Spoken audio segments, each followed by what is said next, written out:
The fryer hissed, the soda machine gurgled, and the fluorescent lights overhead flickered like they too were tired of the night shift. Layla Hassan stood behind the register of a worn-out McDonald's in Queens, her oversized uniform hanging awkwardly from her frame. The fabric smelled of fryer grease and desperation. She'd stopped noticing it weeks ago. It was nearly 10 p.m., and the line had stretched out the door, filled with impatient students, blue-collar workers, and the occasional lost tourist. Layla's feet ached, her brain numb from repeating, "Would you like fries with that?" for the 100th time. Then her phone buzzed. She fumbled it out of her apron pocket, glancing at the screen. An international number. Cairo. Her heart skipped. She hadn't received a call from Egypt in years, not since her grandmother passed. For a moment she considered ignoring it, but something in her gut said answer it. She ducked slightly behind the counter and pressed it to her ear. "Aiwa," she whispered in perfect native Arabic. "Minda." A man in a tailored charcoal suit paused mid-step near the soda machine. He turned sharply, locking eyes with her. His face betrayed nothing. No smile, no frown, just a spark of recognition. Layla felt her cheeks flush. She turned away, finished taking a customer's order, and forced herself to focus. But the man didn't move. He watched her, not with the lazy gaze of some rich customer looking down on the help, but with intention. Her coworker nudged her. "That guy's been standing there for 5 minutes." Layla shrugged, heart still thudding. Maybe he's waiting for someone. She glanced back. He was still watching, and for the first time in a long while, she felt like someone had really seen her.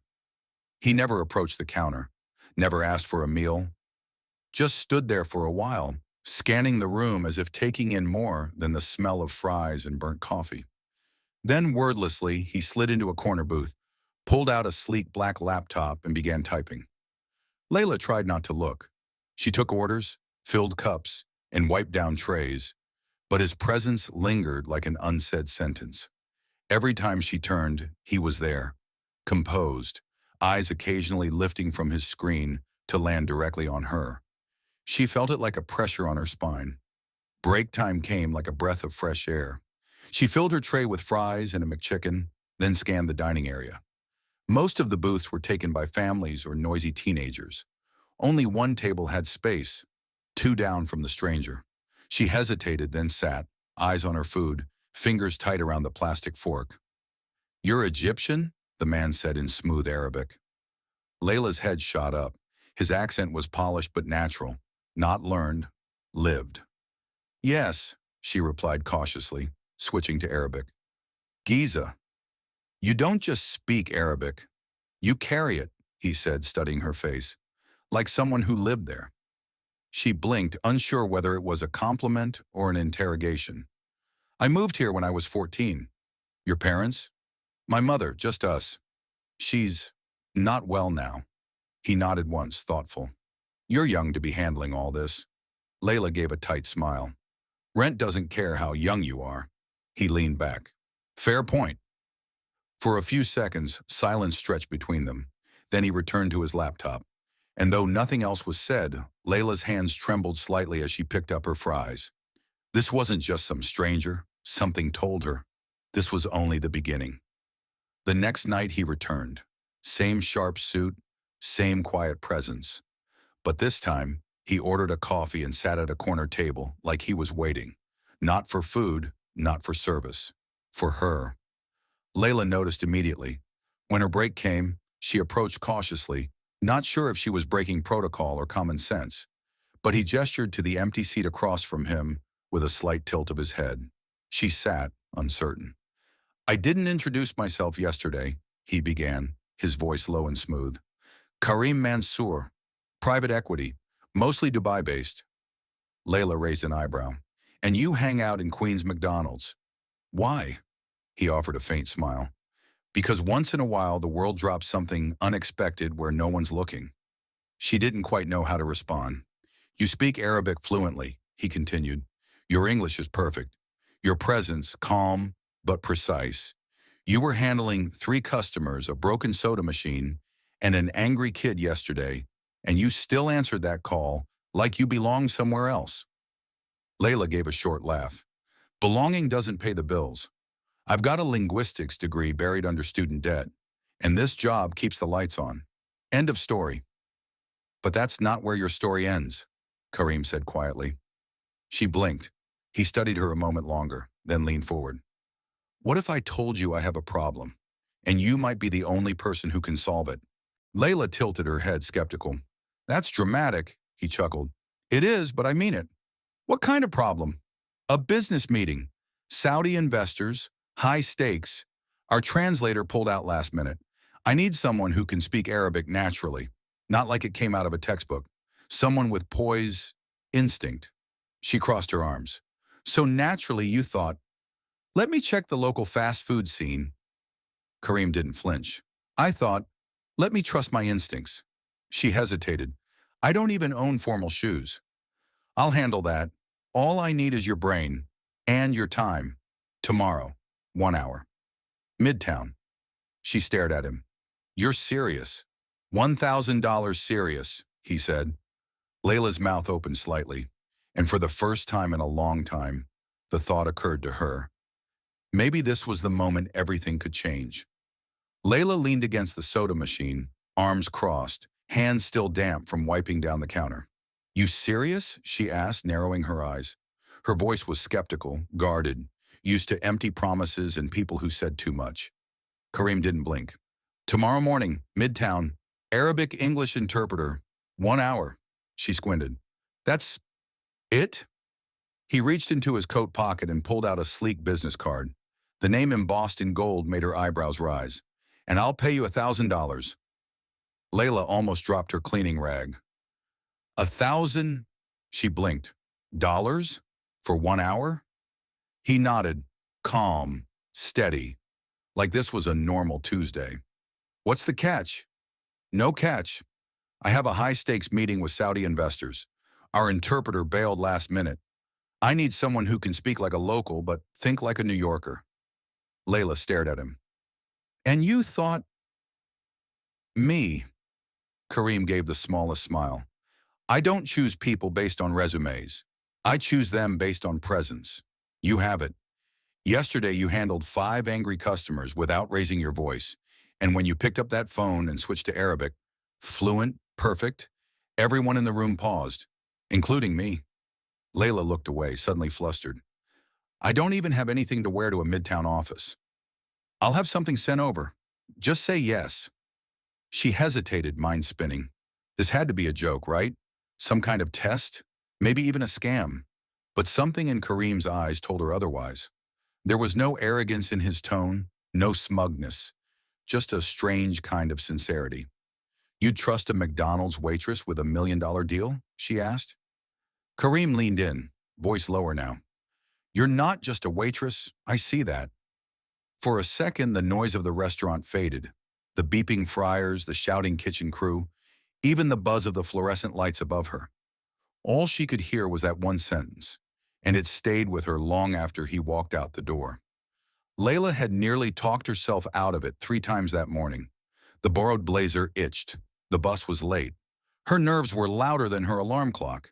But at 8:55 a.m., she stood at the foot of a glass and steel skyscraper that stretched into clouds she never thought she'd touch. She checked her reflection in the glass door, lip balm, hair tucked, a notebook clutched tightly to her chest like a shield. Her mother's voice echoed in her head, just walk like you have every right to be there. The security guard looked her up and down. Just as he opened his mouth, Karim appeared from behind the marble column. She's with me, he said, offering a nod and his ID badge. Layla followed him across the lobby's polished floor. He glanced sideways. You're early. I didn't want to be late. He hit the elevator button. Good instinct. They stepped in. As the doors slid shut, Layla tried to calm her breathing. The numbers lit up slowly. 3, 4, 5. Just follow my lead, he said, his voice calm as glass. Be yourself. She gripped her notebook tighter. What if I mess up? Karim looked at her genuinely. Then we lose a deal, but I'll still respect you. Layla let out a soft breath, half relief, half disbelief. She wasn't used to people expecting her to succeed. Most of her life had been about not disappointing anyone. This was different. The elevator dinged at the 27th floor. The doors opened to a hushed hallway of glass offices in sharp suits. Kareem didn't hesitate. Layla followed, trying to mirror his calm stride, even though her hands were shaking inside her blazer sleeves. Outside the boardroom, he paused and glanced back.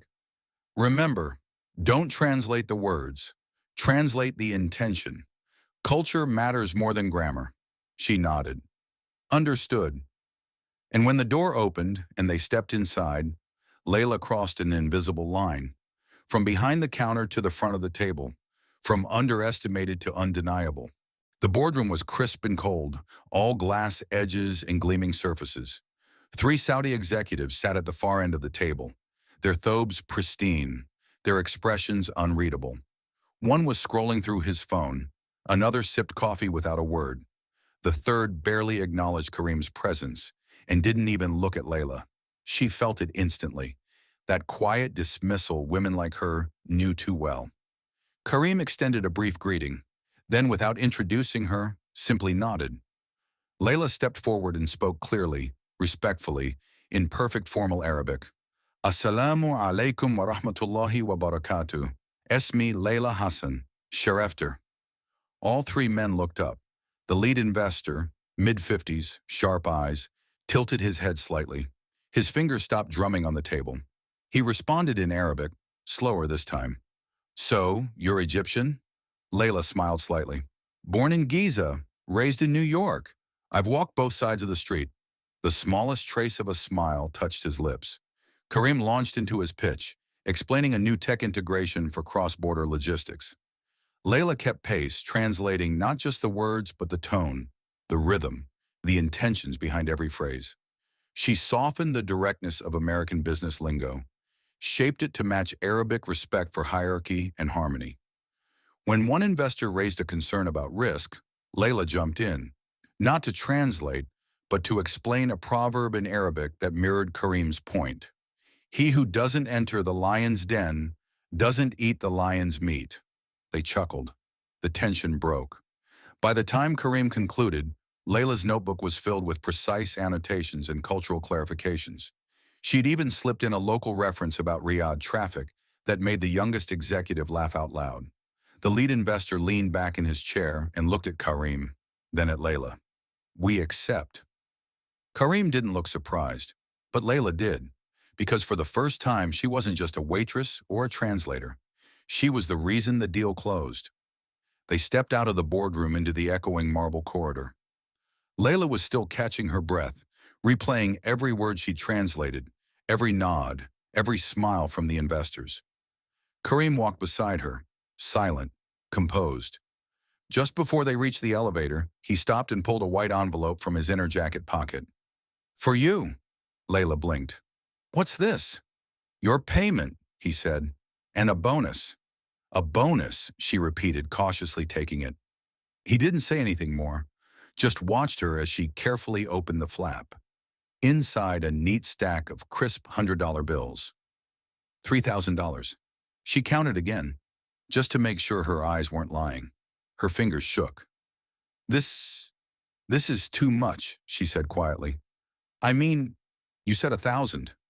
And then you made me look like the smartest man in the room, Kareem replied, still calm. You saved the deal. You spoke with their hearts. That's worth more than money. Layla looked up at him. I've never held this much money before. Not at once. Kareem smiled gently. It won't be the last time. She clutched the envelope to her chest, not for the money, but for the validation. For the first time in years, she felt like her worth was finally being seen. Not for her uniform, not for her broken dreams, but for her voice. They stepped into the elevator, and for the first time that day, she didn't feel small anymore. The Lebanese restaurant was quiet, tucked between glass towers like a secret oasis. The scent of warm pita, garlic, and slow-cooked lamb hung in the air as Layla picked at her tabbouleh. Kareem sat across from her, his tie loosened, sleeves rolled up. He wasn't playing the millionaire now. He was just a man listening. So, he said, tell me your story. Layla hesitated, then exhaled. I was at New York University, studying international relations. Full ride for the first year. But then my mom had a stroke. Kareem's brow furrowed, but he stayed quiet. She raised me on her knees, cleaned houses all over Brooklyn, sometimes 2 shifts a day.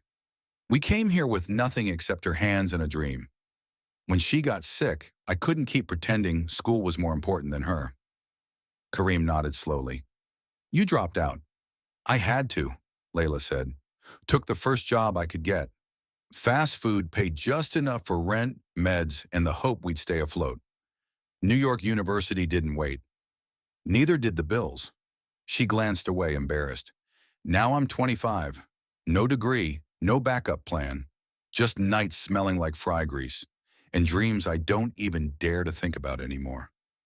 There was silence between them, just the sound of silverware clinking and soft Arabic music playing overhead.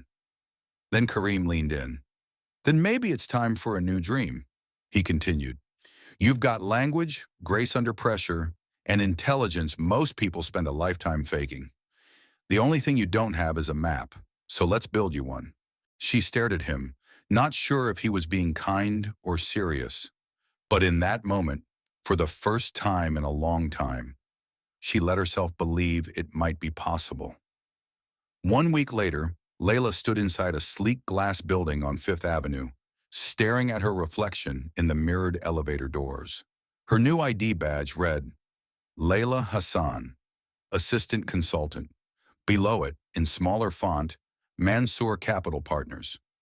Her heart pounded louder than the city traffic. She smoothed down her thrifted pencil skirt and walked into an office that smelled like espresso and ambition. Her desk was modest, tucked in a corner with a decent view of the skyline. A welcome folder waited for her. Company values, recent portfolios, and Kareem's handwritten note, don't shrink to fit in, expand to take your place. Her first task was to help prepare pitch decks for incoming Middle Eastern investors. Charts, numbers, names she couldn't pronounce. At first it was overwhelming. She Googled terms between emails, asked quiet questions, watched how Kareem presented data, how he controlled a room without raising his voice. By day, she immersed herself in spreadsheets and Arabic translation. By night, she still flipped burgers. But slowly, something shifted. Her posture straightened. Her voice steadied. Her heels clicked with more confidence down those office hallways.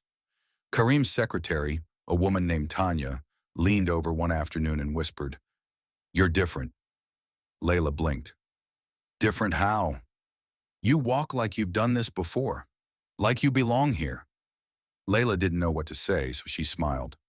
Across the room, Kareem watched the exchange from his office. He said nothing, just smiled to himself, then returned to his notes. A quiet acknowledgement that his gamble was already paying off. Success, no matter how well earned, often unsettles the ones who didn't expect it. Layla had become a quiet force in Kareem's office.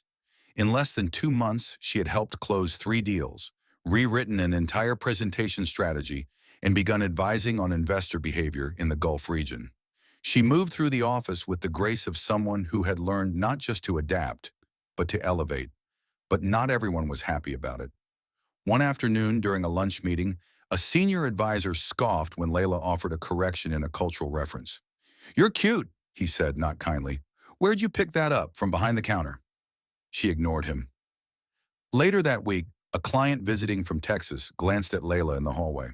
Is she the caterer? He asked Kareem without lowering his voice. Layla didn't say anything. She had learned how to keep her chin up without letting her guard down. But Kareem heard. That time, he didn't stay silent.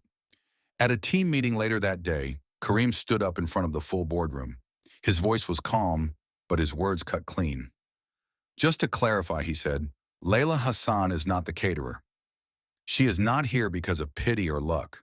She saved a $20 million deal that one of our so-called experts almost lost because of arrogance. If you don't see that, maybe you're the one who doesn't belong at the table. There was a pause in the room, long and heavy. Layla had been passing by when she heard it. She stood frozen by the door, one hand gripping the folder she was about to deliver. Her eyes welled up, not from hurt, but from something rarer, being seen. That night, she took the long subway ride home with a strange warmth in her chest. It wasn't victory. It wasn't revenge. It was dignity, the kind that can't be handed to you, only recognized. The fryer beeped. The grease popped. Layla's shoes were once again stuck to the same stained floor she'd walked for years, but this time felt different. Her shift was nearly over, yet she wasn't watching the clock with dread. She was counting down to freedom. As she wiped down the counter, her phone buzzed. An email from Kareem's office. Flight confirmed. Your ticket to Dubai is attached. Her heart skipped. She stared at the screen, reading it 3 times before pressing it against her chest. A laugh, half disbelief, half relief, slipped out. She walked into the back room, unpinned her name tag, and folded her apron carefully. Then she opened the locker she had shared with 3 other employees for the past 2 years and placed her things inside for the last time. Her manager, Frank, a kind man with tired eyes, noticed. You clocking out early? No, Layla said, turning to face him. I'm clocking out forever. Frank blinked. You sure? She smiled, a smile that came from deep in her bones. Yeah, I've got a meeting in Dubai. He stared at her, then chuckled. That's got to be the best resignation line I've ever heard. Layla turned in her key, waved goodbye to the night crew, and stepped outside. The air smelled like city smoke and French fries, but tonight it also smelled like possibility. She looked up at the stars, barely visible through the New York haze, and whispered, Thank you. Then she walked away, her head high, leaving behind not just a job, but the version of herself that thought she'd never escape it. The glass walls of the Dubai conference room shimmered with morning light, casting golden streaks across the long mahogany table. Layla sat tall, her hair pinned back, wearing a sand-colored suit that matched the landscape beyond the skyline. To her left, a CEO of a logistics empire. To her right, a government minister from the UAE. Before her, pages of notes in English, Arabic, and French, typed, color-coded, and ready. Kareem sat at the far end, silent as usual, watching, not managing, observing. Layla moved with ease. She switched languages without hesitation, her voice even and measured. When one executive misunderstood a clause, Layla stepped in with quiet authority. What she means is not that the contract expires annually, but that it's reviewed annually, she said in flawless Arabic. Heads nodded. The energy in the room shifted. She kept her focus, her pen moving almost as fast as the conversation. The younger women at the table watched her with a kind of quiet awe. She didn't just translate words. She translated tone, intent, nuance. By the time the meeting ended, it was as if she had stitched the group together like thread in a fine garment. As coffee was served, one official leaned toward Kareem. Your translator is sharp, she said with a raised brow. Keep her. Kareem smiled but said nothing. Outside, the desert stretched endlessly toward the horizon. Layla stepped onto the balcony and breathed in the warm air. No oil, no fries, just the scent of heat, ambition, and blooming confidence. Her phone buzzed, a message from her mother. So proud of you. Layla looked out over the city, her heart full, from a McDonald's counter in Queens to a boardroom in Dubai. It happened in a quiet office, far from the buzz of skyscrapers and flashing presentations. Just Layla, Kareem, and a single folder lying on the glass table between them. The room was minimal. No distractions, no art. Just sunlight filtering in through half-closed blinds and the weight of an unspoken decision. You've done more in 3 months than most do in a year, Kareem said calmly. I want you here, full-time, as executive liaison. Layla blinked. The words hung in the air, both flattering and terrifying. She rubbed her palms together under the table. I'm honored, she started, but I can't. My mom, she needs me. I can't move full-time to Dubai. She's alone, and we can't afford more care. Kareem didn't argue. He simply reached for the folder and pushed it toward her. Layla opened it hesitantly. Inside were documents, a full healthcare policy, premium coverage, private nurse options, international support. Fully paid for. No catch. She stared at him. My mother scrubbed office floors, Kareem said softly. I didn't get here alone. You won't have to either. Layla's throat tightened. Her eyes scanned the paper again, as if disbelief might vanish if she read it a second time. This would change everything, she whispered. Kareem nodded. That's the point. Layla leaned back, silent. She didn't say yes, but she didn't say no. She just looked out the window at the city she was starting to call her own, and saw for the first time a path she could walk without leaving anyone behind. A full year had passed since the day she stepped onto the plane to Dubai. Now Layla stood at the corner of 34th and 8th, Manhattan's morning chaos buzzing all around her. The taxi honked twice before she stepped out, her heels clicking confidently against the sidewalk. Gone was the oversized polyester uniform and nervous slouch. In its place, a tailored black suit, smooth hair pulled back, a leather briefcase in hand. She adjusted her blazer collar as she walked past familiar storefronts. Her steps were slower here, measured by something more emotional than time. When she turned the corner onto the block with the faded golden arches, her breath caught. The McDonald's. The window was still smeared with greasy handprints, and the fluorescent "Open 24 hours" sign flickered like it always had. She paused just outside. For a second she saw her old self, head down, rushing to clean trays, exhaustion in every gesture.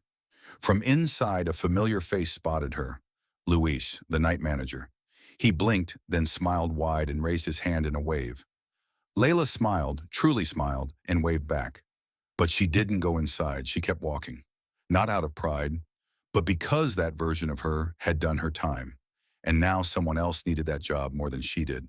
She glanced at her reflection in a glossy store window. The briefcase in her hand felt heavy, but not burdensome. It was full of proposals, investor leads, and potential. And this time, she wasn't delivering food. She was delivering opportunity. The auditorium at NYU was packed. Rows of young faces, some anxious, some excited, all waiting for something to inspire them. Layla stood backstage, her palms lightly sweating as she glanced down at the card in her hand. The university had invited her to speak to first-generation college students for their annual empowerment seminar. She took a breath, stepped forward, and the applause welcomed her like an old friend. The spotlight hit her face, but she didn't flinch. Instead, she scanned the crowd. Students just like she had been, some juggling 2 jobs, some sending half their paycheck back home, all trying to build something from almost nothing. "Hi," she began, her voice clear. "My name is Layla Hassan. A few years ago, I was standing behind the counter at a McDonald's, one size too big uniform, minimum wage, cleaning bathrooms after midnight. But tonight, I stand here because I answered a phone call in Arabic." There was a pause in the room, curious expressions. Then she continued. "Sometimes opportunity doesn't knock loudly. Sometimes it whispers, in your mother tongue, in your instincts, in the quiet moment where you decide to answer instead of ignore. That night I chose to speak, not just in Arabic, but from where I truly come from." She held up the crumpled receipt she'd kept all these years, the one from that shift when everything changed. "This is what I had in my pocket the night I met the man who offered me a chance. Nothing about my resume had changed, but something in my belief had." The silence in the auditorium was thick. Some students leaned in, eyes wide. "I didn't belong in boardrooms, or so I thought, until I walked in anyway. No one tells you that belonging doesn't come first. It follows courage." As she closed, she smiled. "So here's my advice. Be ready. Stay ready. Opportunity speaks many languages. Just make sure you listen in yours." The standing ovation rose like a wave. After the applause faded and the students dispersed, Layla stepped off the stage into the soft backstage lights. She felt lighter, like something unspoken had finally lifted. Before she could reach for her water bottle, Karim appeared, his expression unusually still, almost vulnerable. "Walk with me," he said quietly. They slipped out through a side corridor that led to the campus garden. The path was lined with lavender and dimly lit lamps. The kind of silence that carried weight settled between them. "I never told you," Karim began, his voice slower than usual. "My mother, she used to clean offices in Amman. Every night. She had 3 kids and no husband. I used to wait outside the buildings while she mopped floors." Layla turned to him, eyes wide. "She'd always tell me, 'Don't look down, Karim, even when your shoes are broken.'" He gave a small laugh. "So I stopped looking down, and eventually I learned how to walk like I belonged anywhere." Layla said nothing, just listened, heart pounding. "When I saw you that night in McDonald's," he continued, "in that too big uniform, answering a call in Arabic like the world wasn't watching. I saw her. I saw that same fire, that quiet strength. That's why I didn't walk away. Layla's throat tightened. Her hand curled slightly at her side, then relaxed. No one ever saw me like that, she said, voice barely a whisper. Thank you for seeing me before I saw myself. Karim nodded. His voice softened. It was never charity, Layla. It was recognition. In that moment, nothing flashy needed to be said. They stood beneath the soft glow of campus lights, two people who had traveled long roads from separate worlds to find common ground. Layla stood in her new downtown office, a modest space with bright light and secondhand furniture. The plaque on the door read, Hassan Global Advisory. It wasn't grand, but it was hers. Her phone rang nonstop these days. Young immigrants looking for guidance. Small businesses needing help navigating global deals. But the one call that stayed with her came from two Syrian sisters, Amina and Farah, who had a dream of launching a line of traditional frozen meals in the U.S. We don't have the word, Amina said. Not in English, not for investors. Layla smiled. Then let's speak in value. They met daily. Layla coached them on how to explain their story, how their grandmother's recipes survived war, how food became hope. Layla translated their passion into sharp decks and investor-ready language. At the pitch meeting, she sat by their side and answered questions in Arabic and English with poise. The investors were hesitant until Layla told them, this is not just food. It's resilience in a microwave. By the end of the week, they secured funding. The sisters hugged Layla tight, tears in their eyes. Later that night, she sat in her office alone drinking tea. On her wall hung a photo from McDonald's, a blurry shot of her behind the counter, phone to her ear. She stared at it and whispered, this is why I answered. 1 year later, Layla stood in front of the same glass and steel building where her life had shifted course. But this time she wasn't in a borrowed blazer or clutching a notebook like a lifeline. She wore a tailored navy suit, heels that clicked confidently across the marble floor, and a leather bag that held contracts, not fast food receipts. She paused in the lobby, looking up. The digital directory glowed softly. Layla Hassan Enterprises, 15th floor. She couldn't help the quiet laugh that escaped her lips. A security guard noticed. Everything all right, ma'am? Layla smiled. Yeah, everything's more than all right. She scanned her visitor badge, but the system chirped. Access approved. She didn't need a badge anymore. As the elevator doors opened, she stepped inside and leaned against the mirrored wall. Her reflection stared back. Not the exhausted waitress in a grease-stained visor, but a woman who had fought, gently, relentlessly, for her place. She remembered that first ride with Karim, how her palms had sweated, how her heart had raced, terrified of messing up one word. Today, she would walk into her own office where employees waited for her lead, where calls were made in Arabic, English, and French, and where ambition no longer felt like a foreign language. The elevator dinged. The doors opened to the 15th floor. Layla stepped out and saw her name again, now printed on a frosted glass wall. A soft gasp left her lips. Behind her, a younger girl walked in, nervously holding a resume. Excuse me, the girl said, voice trembling. Is this where the intern interviews are? Layla turned and smiled warmly. Yes, you're in the right place. Then, holding the door open for her, she said the same words Karim had once told her. Just be yourself. The ballroom at the Doha International Conference Center sparkled with golden chandeliers and shimmering glass walls. Rows of diplomats, entrepreneurs, and media professionals filled the seats, whispering in a blend of languages as they waited for the final panel of the day to begin. The screen behind the stage lit up. Voices of the New World. The future is female. Among the panelists sat Layla Hassan, poised and radiant in a slate-gray blazer and silk scarf. Her name tag read simply, Layla Hassan, CEO. As the moderator introduced her, people leaned in. Some had heard whispers about the woman who once translated billion-dollar deals with the grace of a storyteller.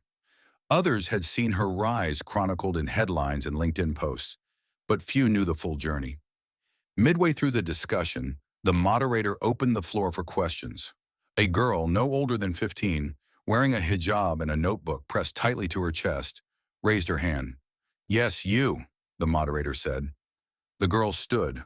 Her voice trembled slightly. Miss Hassan, how did you start? Layla's eyes softened. She looked out at the audience, then down at the girl. In a McDonald's, she said, smiling gently, wearing a uniform 2 sizes too big. I was working the counter on a night shift, and then I got a phone call in Arabic from Cairo. I answered without thinking, and someone heard me. A pause, then she added, that one moment, just me being myself, changed my life. Not because I planned it, but because I didn't hide it. The room went still. Sometimes, she continued, you're not invited to the table. You carry the table on your back until someone finally makes space, or you build your own. The moderator blinked, visibly moved. Cameras clicked. The girl who asked the question smiled so wide she nearly dropped her notebook. Later that evening, Layla stood alone on the rooftop, looking over the Doha skyline. She thought of Karim, her mother, that old McDonald's on Roosevelt Avenue, and all the languages her story had passed through. She wasn't just at the table anymore. She had earned her seat by answering a call in her mother tongue. The morning was quiet on Madison Avenue, the kind of quiet that comes with spring sun filtering through tall windows and espresso machines hissing in expensive lobbies. Layla's office sat on the 15th floor of a building she used to only pass by on her way to other people's dreams. Now the name Layla Hassan Enterprises glowed in gold across frosted glass. Inside, everything was calm, warm, modern, shelves lined with bilingual books, a reception area with soft music, and a framed photograph near the entrance. Layla and 2 Syrian entrepreneurs standing outside their first shop, grinning. She was at her desk when her assistant buzzed in. Mr. Karim Mansour is here. Layla smiled. Send him in. Karim entered with a chuckle and a raised eyebrow. Nice office, he said, looking around. Bigger than mine was at your age. She laughed and stood to greet him with a warm hug.